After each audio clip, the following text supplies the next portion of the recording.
le sport à l'école, si on en reste aux chiffres, est un vrai succès en France, avec 12 millions d'élèves qui font au moins 3 heures de sport par semaine, sans compter les 30 minutes qui ont été rajoutées dans le primaire.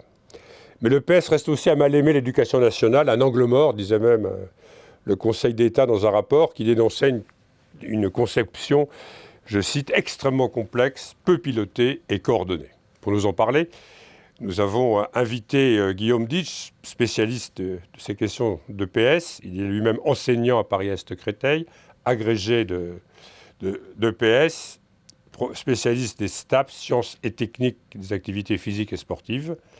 Il écrit 2 livres, une histoire politique de l'EPS et plus récemment, en 2024, Les jeunes et le sport, penser la société de demain. Bonjour Guillaume Ditsch. Bonjour. Première question, donc, est-ce que c'est vrai que le sport est cet angle mort dans la scolarisation française ? Alors, je nuancerai un peu, ça dépend évidemment de la définition que l'on donne, mais déjà dans un premier temps, c'est tout de même la seule discipline obligatoire présente de la maternelle, on parle davantage de motricité, et jusqu'au lycée. Effectivement, vous avez l'EPS en école élémentaire, collège-lycée. Donc de ce point de vue-là, ça reste quand même la seule discipline, et c'est de l'originalité du système éducatif français, d'avoir finalement une discipline scolaire ouverte, accessible au plus grand nombre. Et de ce point de vue-là, peut-être on pourrait nuancer un peu.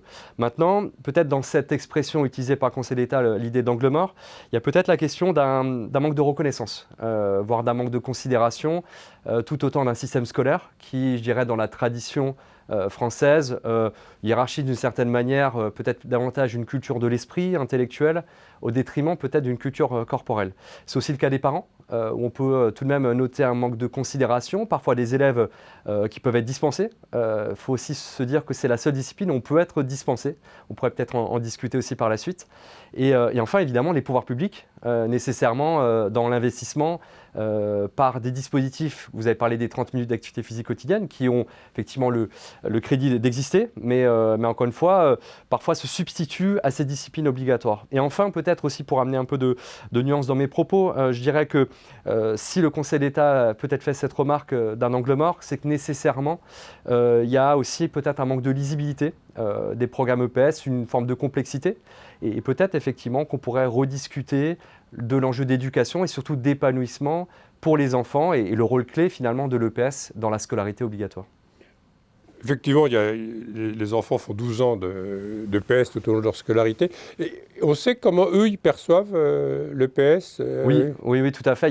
On a différentes enquêtes ministérielles, notamment la DEP, donc c'est une direction d'évaluation et la prospective de la performance, qui, encore la plus récente, elle date de 10 ans. Donc bon, on pourrait discuter évidemment de la temporalité, mais le PS, ça reste la discipline, je dirais, la plus valorisée par les élèves et les enfants. Maintenant, là aussi, toujours, les chiffres sont intéressants, mais il faut aussi parler à ces élèves qui, peut-être ont mal vécu aussi l'EPS, notamment à l'adolescence, dans une période un peu de transformation, de construction identitaire. On a des élèves aussi qui ne se sont pas toujours retrouvés dans une EPS, alors parfois par rapport à la compétition, cette idée de se comparer à l'autre, parce qu'aussi une des spécificités de l'EPS, c'est que c'est une discipline qui touche au corps. Donc finalement, un moment où on peut être à nu, on peut aussi se montrer devant les autres par rapport à d'autres disciplines scolaires. Et cette difficulté à trouver une raison d'être, c'est une spécificité française ou est-ce que ça va mieux ou moins bien dans d'autres pays ? Alors, ce n'est pas nécessairement une spécificité française, sur des problématiques aussi plus larges de santé aujourd'hui, d'enjeux quand même assez importants au niveau de nos sociétés. On dépasse largement, même j'ai envie de dire, l'Europe, puisqu'on est quand même sur un système mondialisé. Maintenant, la difficulté, toujours dans cette comparaison entre les systèmes scolaires, c'est que, par exemple, en Allemagne, on parle vraiment de sport, alors qu'en France, il y a vraiment cet enjeu d'éducation physique et sportive. On a des systèmes anglo-saxons, notamment en Grande-Bretagne, un peu à l'image des systèmes américains, encore plus différents aussi, mettent en avant le système compétitif. On a, pour terminer, peut-être la Slovénie aussi en Europe, qui au contraire met l'accent plutôt sur le développement de la psychomotricité, un peu à l'image de ce qui se fait en EPS en France, mais en école élémentaire. Donc vous voyez que finalement, on a peu d'éléments comparatifs.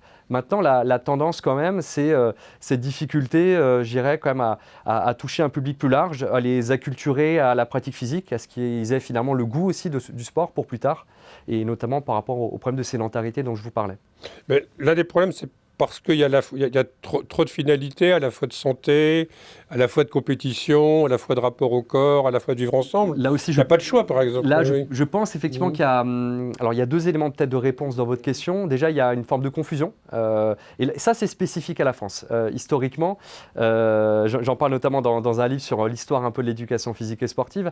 L'EPS, qui date des fins 19e, 1880, a été d'abord instauré dans le système scolaire, mais par la gymnastique. Voilà pourquoi longtemps peut-être on parlait plutôt du prof de gym plus que le prof de sport et aujourd'hui du prof de PS. Donc on a plutôt une vision hygiéniste dans un premier temps, mais qui revient un peu au goût du jour. Et les historiens de l'EPS et du sport montrent que finalement aujourd'hui c'est presque une histoire qui se répète en période de crise sanitaire. Alors évidemment des contextes totalement différents, hein. Mais à nouveau le dispositif 30 minutes dont vous parliez précédemment autour de l'activité physique quotidienne remet l'accent sur cet enjeu de santé. Mais la confusion, selon moi, s'opère aussi historiquement, et cette fois-ci dans les années 60, avec l'arrivée du général de Gaulle ou encore Maurice Herzog au commissariat Jeunesse et Sport, qui à ce moment-là a amené le sport comme un élément de la culture à démocratiser au plus grand nombre. Voilà pourquoi on est passé d'une éducation physique à une éducation physique et sportive, mais notamment par une valence compétitive. Aujourd'hui, la question qui se pose, c'est effectivement quelles sont les finalités. Et de là, peut-être le risque, où on pourra en discuter autour de ces dispositifs, c'est confondre effectivement une finalité de santé, qui est évidemment primordiale, j'ai envie de dire une urgence presque pour nos sociétés et nos adolescents, mais pour autant se dire qu'à travers le sport, il y a d'autres compétences qu'on peut développer auprès de nos élèves et des enfants. Aujourd'hui, ce qui est avéré par les études scientifiques, et même au niveau international, hein, c'est qu'on développe des compétences psychosociales, être solidaire en sport co, être capable de gérer ses émotions en escalade, donc dans la pratique sportive, mais par l'EPS, ou encore justement ce développement de la motricité, l'épanouissement.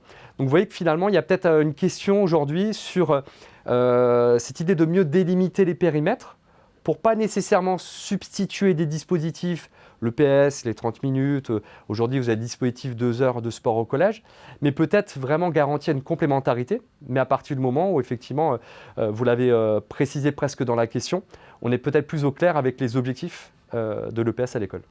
Ce qui semble qu'il y a un problème aussi de communication et coordination avec les clubs sportifs locaux qui sont autour des collèges ou des lycées, notamment dans les grandes villes, qui ont leur installation, qui ont leur coach, et que les collèges ont du mal ou ne veulent pas vraiment nouer ce genre d'accord avec les clubs locaux, ce qui a l'air de se faire beaucoup dans les autres pays en revanche. Alors, là aussi, je nuancerai un peu. Vous parliez avant de spécificité par rapport à l'EPS. Là, ce qui est vrai, c'est que la spécificité en France, c'est le sport scolaire. Le sport scolaire, hein, par l'UNSS, collège-lycée dans le public et l'UXEL dans le privé. C'est des fédérations. Finalement, c'est une fédération scolaire multisport. Elle est originale parce qu'elle est justement à l'interface entre le milieu scolaire, champ de l'école, et ce milieu fédéral. La spécificité aussi, c'est qu'en France, vous avez des enseignants d'EPS qui, dans leur service, ont 3 heures d'un forfait AS dédié justement au sport scolaire. Et ce sport scolaire est présent à travers les associations sportives dans tous les établissements scolaires. Donc j'ai envie de vous dire que dans l'existant, il y a déjà ce type de relation, de complémentarité. Mais peut-être là on pourra aller plus loin, c'est là aussi en interrogeant les dispositifs existants. Aujourd'hui, vous avez ce qu'on appelle les sections sportives scolaires et à la rentrée là, 2024, les sections sport-études qui vont remplacer des sections d'excellence. Alors, pour dire simplement, c'est quoi ? C'est cette idée, dans un premier temps, de renforcer la pratique sportive. Donc, voilà ce qu'on appelle une section sportive scolaire, mais sans nécessairement viser la haute performance. Mais c'est aussi se dire que peut-être on a des élèves qui ont envie effectivement peut-être de développer la pratique sportive et aussi les compétences dont je vous parlais autour de compétences psychosociales. Donc ça existe en France. Mais il est vrai que ce n'est pas un dispositif qui est généralisé. Donc nécessairement, on peut aussi voir une forme d'inégalité en fonction des établissements et des territoires. Et ensuite, les sports-études qui vont être remis d'une certaine manière au goût du jour, puisque ça existait déjà dans les années 90. Ce qui va être intéressant, il me semble, dans ce dispositif, c'est que c'est cette idée d'accompagner cette fois-ci des futurs sportifs ou sportives de haut niveau dans ce double projet scolaire et aussi dans l'idée de mieux individualiser, adapter leur emploi du temps pour qu'ils puissent peut-être aussi performer davantage, mais aussi réussir à l'école, parce que c'est important effectivement ce double projet. Et ça marche. Les sportifs de haut niveau peuvent être repérés et accompagnés dès le collège et dès le lycée. Alors, dans le côté ça marche, on peut toujours évidemment nuancer un peu. En tout cas, je pense que ce qui est intéressant, c'est que c'est un dispositif qui évolue favorablement dans cette idée que ce qui est au centre du double projet, nécessairement, ça doit être l'enfant. Et on a peut-être tendance parfois à oublier que le projet, ce n'est pas dans un premier temps la haute performance. Vous avez des psychologues du sport, notamment à l'INSEP en France, qui en parleraient certainement mieux que moi, mais qui montrent que d'une certaine manière, dans un premier temps, l'enfant il doit être guidé par son bien-être, par la pratique sportive, ce sport plaisir. Et dans un second temps, par l'accompagnement de différents professionnels, l'enseignant mais l'entraîneur, pourquoi pas effectivement atteindre un haut niveau de performance. Et la France s'est construite véritablement sur ce système, ce modèle. C'est cette idée, c'est cette pyramide de système un peu gaulien, où il s'agit d'augmenter la masse de pratiquants et dans cette masse de pratiquants, détecter, en sélectionner peut-être une élite sportive et donc atteindre ce plus haut niveau de performance. Maintenant, là où peut-être on pourrait y voir quelques limites, c'est la difficulté, alors dans les établissements scolaires, mais plus encore à l'université. Et je peux peut-être d'autant plus en parler aujourd'hui puisque je suis enseignant en STAPS et plus enseignant d'EPS. Dans les établissements scolaires, vous avez l'obligation pour un chef d'établissement de permettre justement un aménagement de l'emploi du temps pour l'enfant et pour l'élève. Et en cela, c'est intéressant. Maintenant, la limite, vous l'avez aussi précisé, c'est la difficulté parfois de faire coïncider le rythme scolaire et les créneaux disponibles, l'aménagement, l'emploi du temps des structures sportives et des clubs. La spécificité et peut-être une piste à venir, c'est le fait qu'à l'université, ce n'est pas une obligation pour le président de l'université. Donc j'ai envie de vous dire que, hormis pour nos étudiants STAPS et pour certains sportifs et sportifs de haut niveau, il n'y a pas d'obligation d'aménager finalement leur emploi du temps et leurs contraintes scolaires. Et c'est peut-être à ce moment-là aussi qu'il y a une véritable difficulté pour le sportif de haut niveau à faire coïncider, mais pas simplement un projet scolaire, mais un projet de formation et donc ce projet sportif.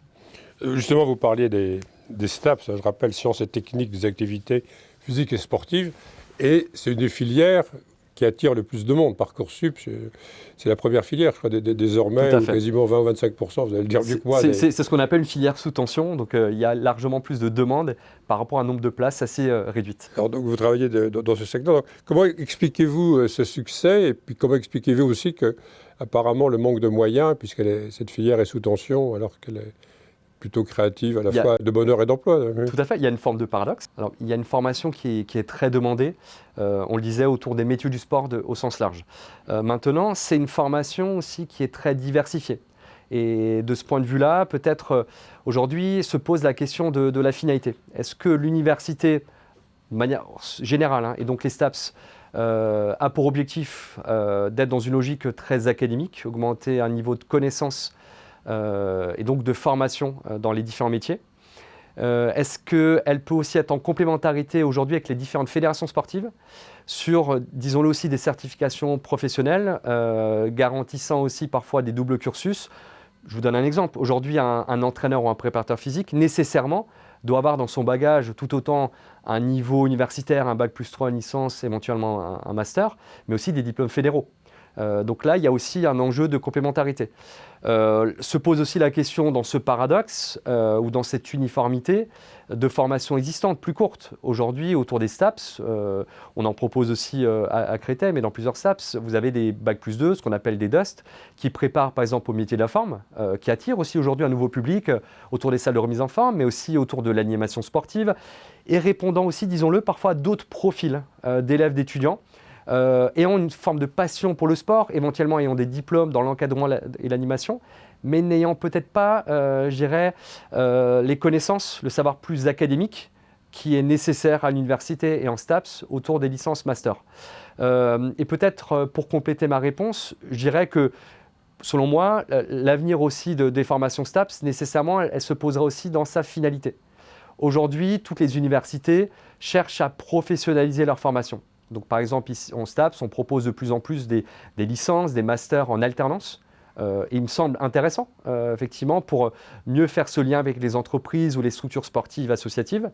Mais pour autant, et nécessairement, se pose la question d'une forme de confusion entre des diplômes, je disais, très professionnalisants et parfois à l'interface avec des diplômes fédéraux. Et, disons-le, un haut niveau de compétences et de connaissances parfois académiques attendus en licence et en master, et ce, quel que soit le métier d'enseignants ou encore d'entraîneurs. Merci Guillaume Luce pour cet entretien. Je rappelle que vous avez écrit une histoire politique de l'EPS du 19e siècle à nos jours et cette année, en 2024, année olympique, les jeunes et le sport, que voici. Merci à vous. Merci.